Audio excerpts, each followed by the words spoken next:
사업을 하시는 분들은요, 부자 되고 싶은 열망이 있습니다. 부자 되는 비결이 뭘까요? 남들보다 뛰어나야 됩니다. 그리고 차별되어지는, 그리고 유일해야 된다라고 이야기합니다.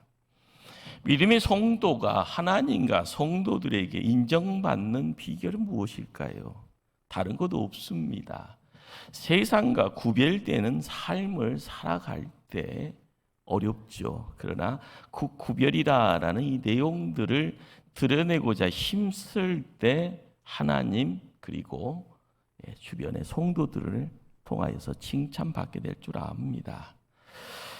인도입니다. 인도의 캘커다에 있는 수녀 마더 테레사 본부 벽에 작자 미상의 시 한 편이 붙어 있었다고 합니다. 제목이 그럼에도 불구하고. 사람들은 때로 믿을 수 없고 앞뒤가 맞지 않고 자기중심적이다. 그럼에도 불구하고 그들을 용서하라. 당신이 친절을 베풀면 사람들은 당신에게 숨은 의도가 있다고 비난할 것이다. 그럼에도 불구하고 친절을 베풀라. 당신이 어떤 일에 성공하면 몇 명의 가짜 친구와 몇 명의 진짜 적을 갖게 될 것이다. 그럼에도 불구하고 성공하라. 당신이 정직하고 솔직하면 상처받기 쉬울 것이다. 그럼에도 불구하고 정직하고 솔직하라. 오늘 당신이 좋은 일이 내일이면 잊혀질 것이다. 그럼에도 불구하고 좋은 일을 하라. 가장 위대한 생각 갖고 있는 가장 위대한 사람일지라도 가장 작은 생각 가진 작은 사람들의 총에 쓰러질 수 있다. 그럼에도 불구하고 위대한 생각을 하라. 하나님은 하나님의 백성들에게 세상과는 다른 생각, 다른 가치관, 다른 언어, 다른 삶을 요구하십니다. 그래서 하나님의 백성들을 이렇게 지칭하게 하죠. 성도라. 구별된 사람이라는 뜻입니다. 그러기에 성도를요, 이 시대에 말로 한마디로 표현을 하게 되면은요, 구별하를 이룬 사람, 구별하가 된 사람이다라고 규정할 수 있을 겁니다. 오늘 본문으로 읽었던 시편 15편 1절은 우리에게 이런 말씀 전합니다. 여호와여, 주의 장막에 머무를 자 누구오며 주의 성산에 사는 자 누구오니까? 이렇게 묻고 있습니다. 읽었던 본문의 2절에서 5절까지는 그 대답이요 줄줄줄 기술되어 있습니다. 말씀을 한마디로 묶어 놓으면요, 그것을요 구별하라 이야기할 수 있을 겁니다. 종교인 혹은 교인으로 살며 신앙인 흉내 내는 것 어렵지 않죠. 누구나 할 수 있습니다. 그러나 주의 성산에 사는 자 아무나 될 수 없습니다. 구별될 사람만이 주의 장막에 머물 수 있고 주의 성산에 살 수 있습니다. 오늘 우리가 살고 있는 이 시대를요, 포스트 모던 시대라 이렇게 지칭합니다. 무슨 말일까요? 절대 진리를 인정하지 않습니다. 그 절대 진리에 성경이 있습니다. 하나님이 있습니다. 기존의 모든 권위들 무너지고 있습니다. 무너져 있고요, 무너지고 있습니다. 누구를 인정하든 안 하든 간에 각자 개인이 자유롭게 판단합니다. 재밌는 것은 판단의 기준은요, 나입니다. 이런 포스트 모던 사고가 기독교에는 쓰나미와 같은 큰 재앙이 되어서요 찾아와 있습니다. 그리고 휩쓸려 가면서요 그 위기 속에서 헤어나지 못하고 있는 그런 형국입니다. 몇 년 전 교계 지도자들이요 모여서요 의논합니다. 내용은요, 석가탄신일에 교회마다 프랭카드를 하나 붙입시다. 석가모니 탄신을 축하합니다. 이 안건을요 내놓은 목사님 통하여서 논쟁이 이제 격론화가 됩니다. 걸어야 되냐, 하지 말아야 되냐. 토론하는 중에요. 결론이 뭘까요? 결론을 내지 못했다라는 겁니다. 가당키나 하나요? 그러나 그것이 논의거리가 되는 것. 이것이 포스트 모던 시대의 현실이고요. 이것이 우리에게는 아픔이 됩니다. 그런데 오늘 본문은 성도들의 삶의 구별화를 말하고 있습니다.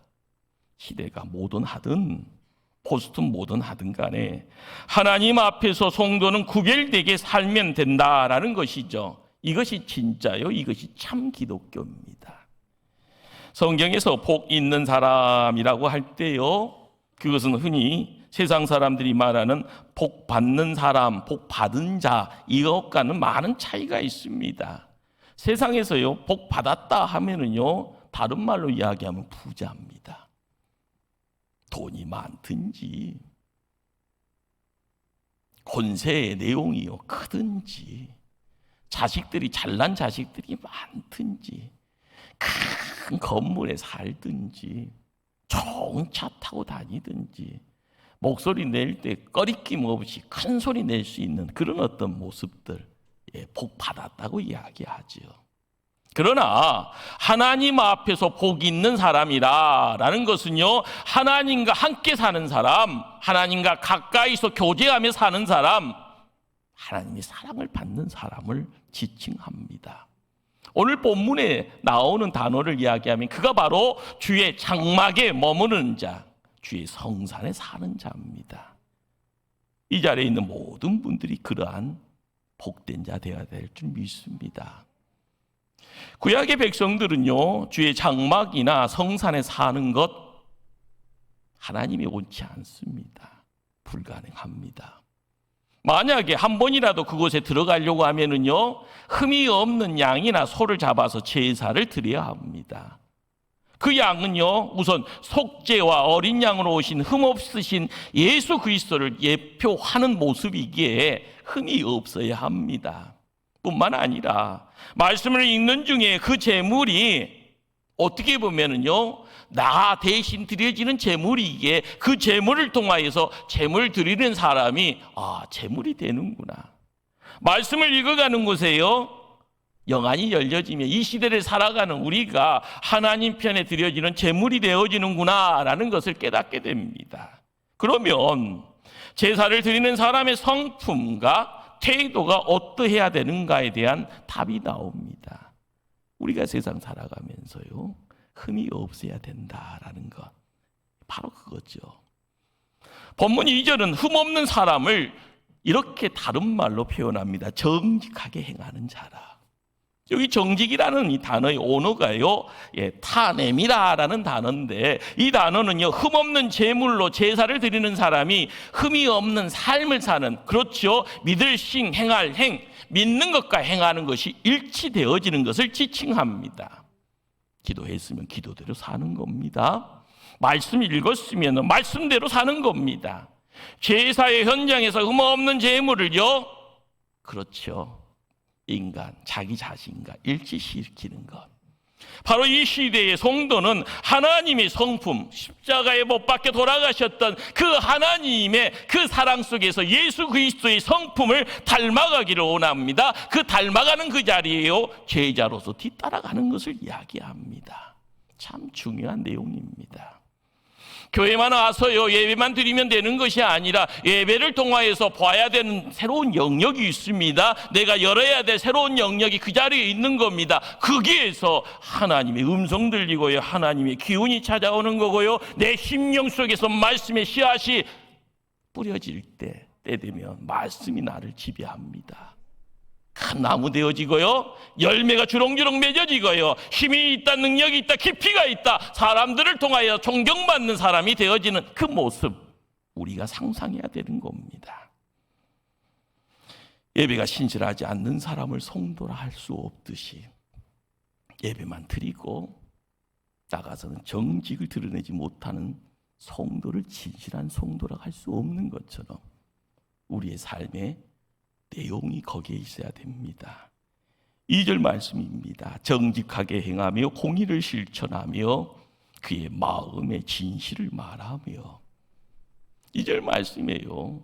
성산에 거하는 자의 행동에 대한 이야기들이 기술됩니다. 정직을 행한다, 공의를 실천한다, 진실을 말한다.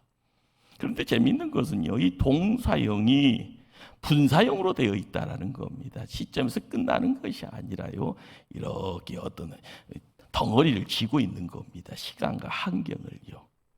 이것은 한 번만 해보는 일시적인 행동 아니다라는 겁니다. 계속적으로요. 계속적으로 습관적으로, 그리고 그 습관화가 되어지고 성품화가 되어지고 인격화가 되어지는 그런 태도를 말하는 겁니다. 정직을 행하고요, 공의를 실천하고요, 마음의 진실을 말하는 모든 것들, 믿는 자가 해야 될 내용이고요. 그 믿음의 내용이 성산의 장막에 머물고 거하는 모습이 되어지는 겁니다. 우리가 하나님 백성이라 이야기할 때요, 성품의 구별하를 이룬다라는 것, 그렇죠. 정직한 성품의 소유자가 되어지는 몸부림입니다. 이걸 거룩한 몸부림이다. 우리가 세상에서 정직하게 쉽던가요? 죄된 세상이 허락지 않잖아요. 방해하잖아요. 우리를 넘어뜨리잖아요. 그러기에 함께 산다라는 것이 참으로 부담스럽습니다. 그리고 성도는 이 땅 살면서요, 게임을 하더라도 불공정 게임을 할 수밖에 없습니다. 사람인지라 예수를 믿거나 안 믿건 누구나에게나요, 이 마음속에 하나님이 주시는 것이 뭐예요? 지지 않고 싶은 그런 마음, 감정이 있고 욕망이 있습니다. 그런데 세상에서는요, 믿는 사람들, 성도라 지칭하면서 너희들은 정직해야 된다고요, 진실해야 된다고요, 그 다음에 바른 것만 이야기해야 된다라고 이야기를 합니다. 그런데 사람인지라 실수하잖아요. 험을 드러내잖아요. 그러면 가차 없이요, 가혹된 내용으로 비판하고 칼질하고 도끼질합니다. 세상은 이중잣대 가지고 성도들에게만 많은 요구를 합니다. 마치 자신들은 적당히 정직하면 되겠거니, 그렇지만 너희들은 믿기에, 믿는 성도에게 절대적으로 정직해야만 한다라고 이렇게 주장하고 강요합니다. 이런 얼추거니 없는 기준 앞에 우리는 어떻게 갈 바를 정해야 됩니까? 그러나 이런 상황 속에서도 우리 성도들은 슬퍼하기보다는 기뻐해야 될 줄 압니다. 남들이 그다음 기대하고 있다 하니 우리가 믿는 하나님이 그렇구나, 우리가 몸담고 있는 교회가 그래야 되는구나 라는 것을 알아야 되는 거죠. 그것이 절대 진리의 자리입니다. 거기에 생명이 있습니다. 거기에 우리의 삶에 진짜가 있기 때문에 그런 겁니다. 구별된 종교의 신자들, 성도에게 세상이 구별을 요구하기에요, 구별해야 되는 겁니다. 선택이 아니라요, 당연한 겁니다. 내가 모자랐기에 힘들어하지만은요, 모자랐으니까 하나님께 무릎 꿇고 채워달라고 이야기해야 될 거 아닙니까? 남이 나를 핍박하면은요, 핍박함의 내용 속에서 내가 강함이 없으니까요, 부딪혀 싸우지 못하면은요, 무릎 꿇고 기도해야 되는 겁니다. 나에게 강함을 허락해 달라고요.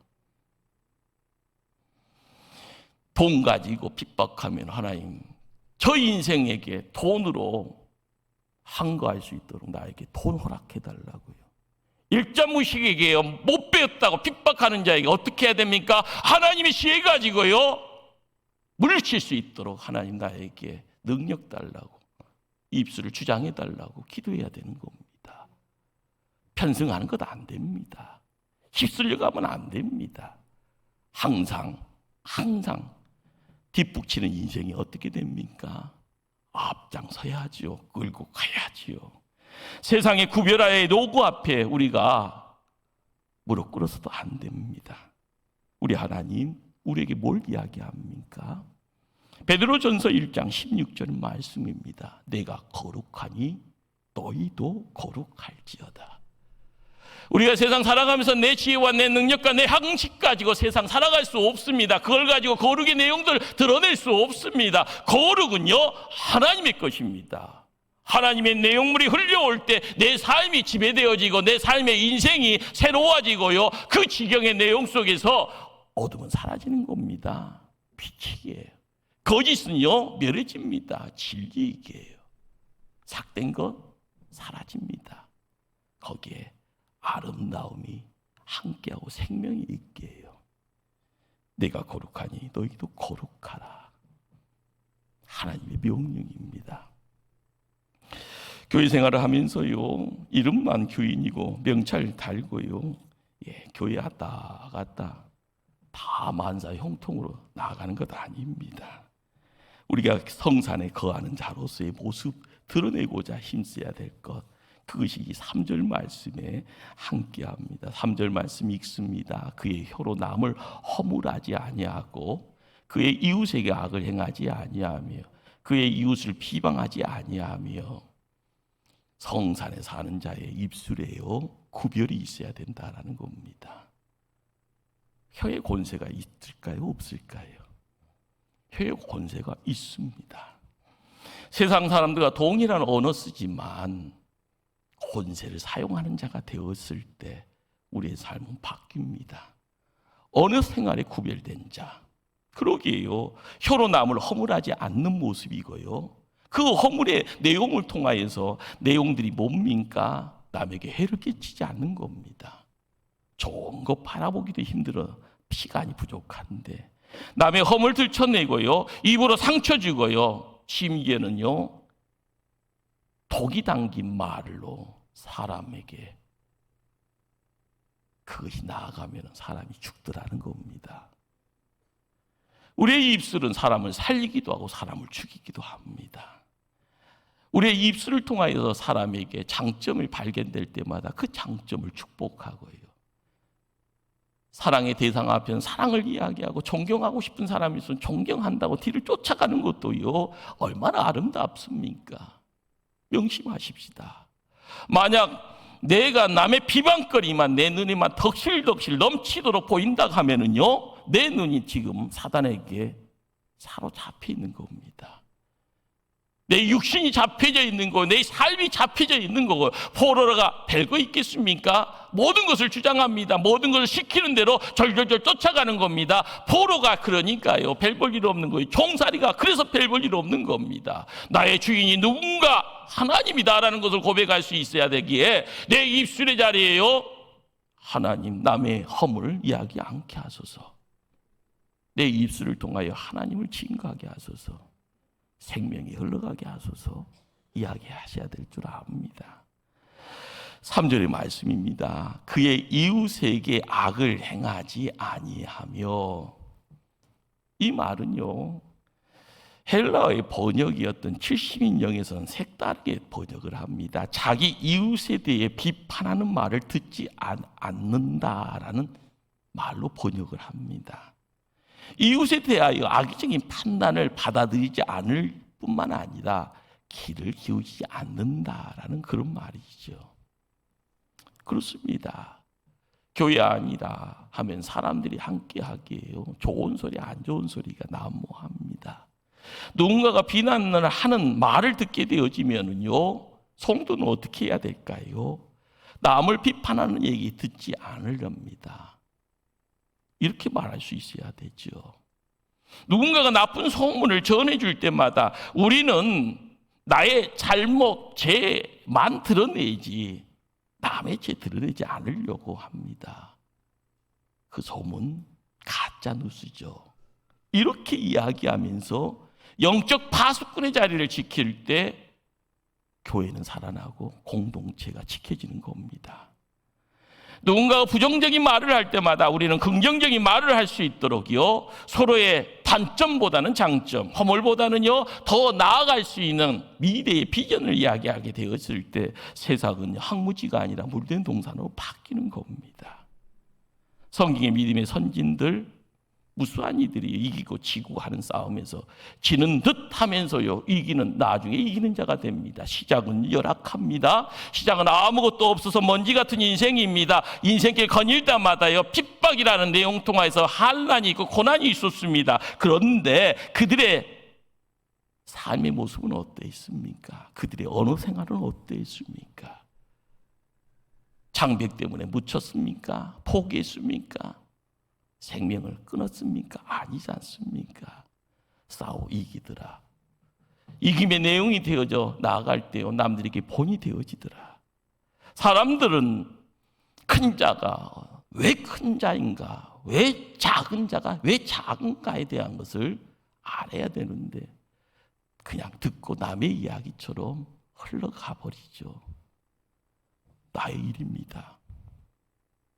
그러기에 그 사람이 어느 생활을 통하여서요 드러나는 내용이 뭡니까? 말이라는 그 사람 자신을 이야기하고 그 사람의 인격을 대변을 합니다.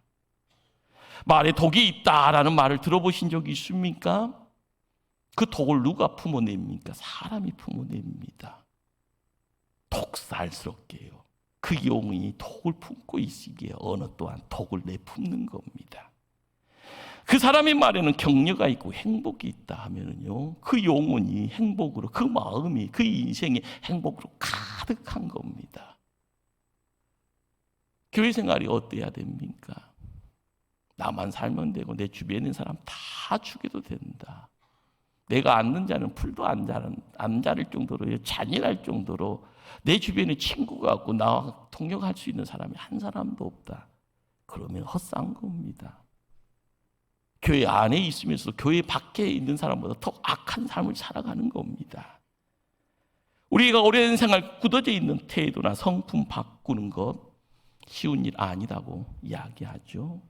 나이 50 지나면 불가능한 것처럼 이야기합니다. 그렇게 느껴집니다. 저도 5학년인지라요.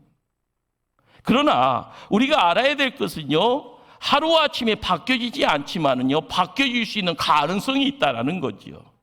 내 입술의 언어를요, 기존에 잘못되어 있으면은요, 폐기 처분하고 새 것으로 얹으면 되는 겁니다. 언어가 바뀌면 인격이 바뀔 수 있는 가능성이 있는 것이고요, 그 인격의 내용을 하나님께서 세우시고요, 하나님께서 파수꾼이 되어주시면 그 인생이 새로워질 수 있다는 사실입니다. 그렇습니다. 사람 편에는 불가능이지만은요, 하나님 편에서는 가능합니다. 인생의 자리에서는요, 민물처럼요, 모든 것이 싹 깨지고 무가처럼 보이지만 없는 데서 있게 하시는 하나님, 우리 하나님이십니다. 말을 긍정적으로 바꿔 나갈 때마다 언어의 인격이 바뀌어지는, 그러기에 우리의 삶을요, 새로워지기를 소망하고요, 남들보다 더 위에 있기를 소망할 때마다 언어를 바꾸려고 힘쓸 때 기도의 자리에 하나님 모습 드러내줄 줄 압니다. 영어권에 있는 사람들, 우리보다 좀 앞서가는 듯한, 그래서 복받았다고 이야기하고 선진국 소리 듣는 나라들, 그들의 언어는요 조금 다르잖아요. 왜 선진국이 되었소? 라고 이야기하면은요, 많은 거 가지치고 다 보면은 그들의 언어법이 다르더라는 겁니다. 그들은 축복의 말을요, 의식하든 무의식 중에요, 막 씁니다. 한번 대표적인 것이 뭘까요? 만남 속에서 헤어짐의 자리에 영어로요, 우리 영어 한번 해볼까요? 따라서 합니다. God bless you. 뭔 말인지 몰라도 하나님이 당신에게 복 주실 거요. 복 받아 이거사, 이 소리입니다. 다시 한번 해봅니다. God bless you. 복 받기 싫으세요? 다시 한번 조금, 나 오늘 영어 배웠다 하면서 집에 가서 손주들한테 God bless you 따라서 합니다. 시작. God bless you. 하나님이 당신에게 복 주실 거요. 그들은 항상 헤어짐의 자리에요, 하나님을 전하는 겁니다. 하나님의 손길이 살아있음을요, 언어 속에서 그것을 드러내줍니다. 신앙의 대물림은요, 흘러가는 거고 복의 내용물도 흘러가야 되는 겁니다. 다른 사람을 칭찬합니다. 다른 사람을 축복합니다. 다른 사람을 격려합니다. 그렇죠. 나 혼자 사는 것이 아니라 내 주변이 살고 내 가정이 살고 내가 섬기는 교회가 살아나는 자리에 우리는 성산을 이야기합니다. 주의 장막을 이야기합니다. 옆에 있는 분들 손 한번 좀 잡아보세요. God bless you. 아멘. 4절 말씀이에요. 그의 눈은 망령된 자를 멸시하며 여호와를 두려워한 자를 존대하며 그의 마음이 소원한 것은 해로울지라도 변하지 아니하며. 성산에 살다 보면은요, 눈이 열려진다는 겁니다. 눈이 열려지면 사람 보는 것이 달라지는 거죠. 사람 보는 눈이요, 인생 보는 눈이고요. 사람 보는 눈이요, 인생의 가치관입니다. 저 망할 것. 그래요. 왜 망해야 됩니까? 하나님 곁을 떠나면 망하는 거예요. 복 받을 것 할 때요, 복의 내용은요, 하나님 앞에 하나님을 두려워하면서요, 믿음의 자리를 지키며 예배자로 세움 받으면 하나님이 복 주시는 겁니다. 그러한 사람은 존대해야 되는 거고요, 그들과 함께 어울릴 때마다 우리의 삶은 바뀌어지는 겁니다. 성산에 살다 보면은요, 5절은 무슨 이야기 합니까? 이자를 받으려고 돈을 꾸어주지 아니하면 뇌물을 받고 무기한 자를 해하지 아니하는 자이니, 이자 받는 거예요. 참, 돈 있으니까 돈도 빌려주는 거잖아요. 그런데 이 이자라는 이 단어가 이전 번역에서는 별이라라는 단어입니다. 높은 높은 뭐 2부 이자, 뭐 3부 이자 그러잖아요. 고리 대금업자들, 나쁜 놈들이잖아요. 자, 그런데 예수님 때에도 달란트 비유를 통하여서요, 적당한 이자는 인정하십니다. 어떻게 보면 은행은 좋은 겁니다. 없을 때 빌릴 수 있으니까 좋은 거잖아요. 새로운 출발을 할 수 있을 때 도와줄 수 있는 자리는 좋은 겁니다. 그러나 우리가 은행이 되지 않고 고금리 베풀면서 이자놀이 않더라도 내가 돈 가지고 하나님 섬기고 이웃 섬길 수 있다고 하면은요, 성산에서 장막에서 거하는 자입니다. 말씀을 통하여서 이야기되어진 것이 뭐예요? 뇌물 받으면 안 된다라고 이야기합니다. 뇌물은요, 인생의 판단을요, 어지럽게 하고 곱게 합니다. 뇌물 먹는 것 좋은 것처럼 보이잖아요. 시한폭탄 먹는 거 같은 겁니다. 그러기에 오늘 말씀을 통하여서 성산의 장막에 머물고 거할 수 있는 삶의 모습이 우리의 삶이 되기 위해서는요, 행동에 대한 지침에 대한 이야기들을 어떻게 해야 될 것인가? 바른 것이 바른 겁니다. 잘못된 것은 잘못된 겁니다. 분별해야 되고요, 그 분별의 자리에 말씀에 이끌림 받고 순종할 때 성경은요, 뭘 이야기합니까? 이런 일을 행하는 자는 영원히 흔들리지 아니하리이다. 그렇습니다. 성산에 거하시길 바라고요, 장막에 머무르시길 바랍니다. 세상은 바뀌어집니다. 종교도 바뀔 거예요. 원치 않을 때마다요, 태풍 밀려오고 지진 오고 쓰나미 밀려올 때마다 내가 잘났거니 했지만은요, 가하면은 다 뒤집어져 버립니다. 내가 지키려고 해도요, 지축이 흔들리면 다 허물어집니다. 우리의 삶의 자리에 믿음의 역사가 무엇인가? 영원히 흔들리지 아니하리라. 하나님이 지켜주셔야만이 흔들리지 않습니다.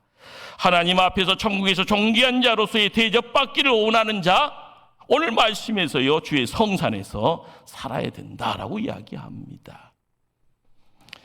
한 가지 예화 하나 드리고 말씀을 마칩니다. 100만 불 장학생 엄마 되기라라는 책, 이 책에 등장하는 이야기입니다. 가족이 이민 갔습니다.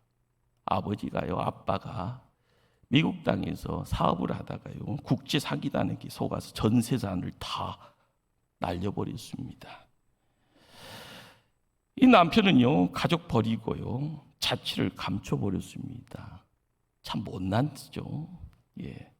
타양 땅, 미국 땅에서요, 이 여인은 세 자녀를 품고 살 수밖에 없습니다. 막일을 마다하지 않습니다. 닥치는 것, 무슨 일이든 하게 됩니다. 근데 중요한 것은요, 이 여인이 기도의 여인이었다는 겁니다. 불같은 기도로요. 그러면서 세 자녀를 품으면서 차별된 교육, 철학, 말씀을 통하여서 그 일을 온전하게 지켜나갑니다. 이 집안의 큰 어떤 이야기가요, 갑자기 세상 사람들에게 들려지는데, 셋째 최은이라는 이 딸이 하버드 대학에 입학을 하게 됩니다. 그런데 이 하버드 대학의 빌 게이츠 밀레니엄 장학금이라는 이 장학금을 받게 됩니다. 밀레니엄 큰 돈이잖아요. 옛날에는 뭐 100만 불의 사나이 하면은 막 하면서 그 하는데 이 윌hel임 하면은 10억 정도 되죠. 옛날 화폐 가치로 하면 엄청나게 부자 소리 듣는데 요즘은 뭐 10억은 돈 같지도 않게 생각되어지잖아요. 그러나 재밌는 것은요, 그 집안을 들춰봤더니 큰딸 최은혜 씨, 둘째 아들 최성찬 씨가요, 벌써 명문 보스턴대 4년 전액으로 장학금 받고 졸업하고 백악관에서 인턴하고, 그리고 저 먼 데 가서 또 유학생을 하면서 자기 자리를 벌써 자리 잡고 있었더라는 겁니다. 이 집안 이렇게 키운 부모가 누구뇨? 라고 물어봤더니요, 참 깜짝 놀란 거죠. 이 미스테리를 어떻게 봐야 될 것인가? 그 미스테리 주인이 한경애 씨라는 분이고요, 미국 애틀란트 한인 방송국의 실장을 또한 지내면서 책을 썼다고 하지 않습니까? 자녀교육 세미나로 강사로 활동합니다. 그러고 나서 이야기되어지는 것은 하나님밖에 없었더라. 우리가 세상 살아가면서 어렵다 하는 시대를 살아갑니다. 힘들다는 시대를 살아갑니다. 세상 방법 가지고 이야기되어지면요, 잠시 잠깐 될 듯하지 않아요. 그러나 주의 성상과 장막에 거하기를 힘쓸 때 지경은 넓혀집니다. 하늘의 문이 열려집니다. 내가 하늘의 복을 받아는 그릇 되어집니다. 겸손하게 무릎 꿇는 자리가 시간 낭비처럼 보이지 않기를 소망합니다. 하늘의 문이 열리고 하늘의 음성 듣기를요, 열망할 때 우리 하나님 살아계십니다.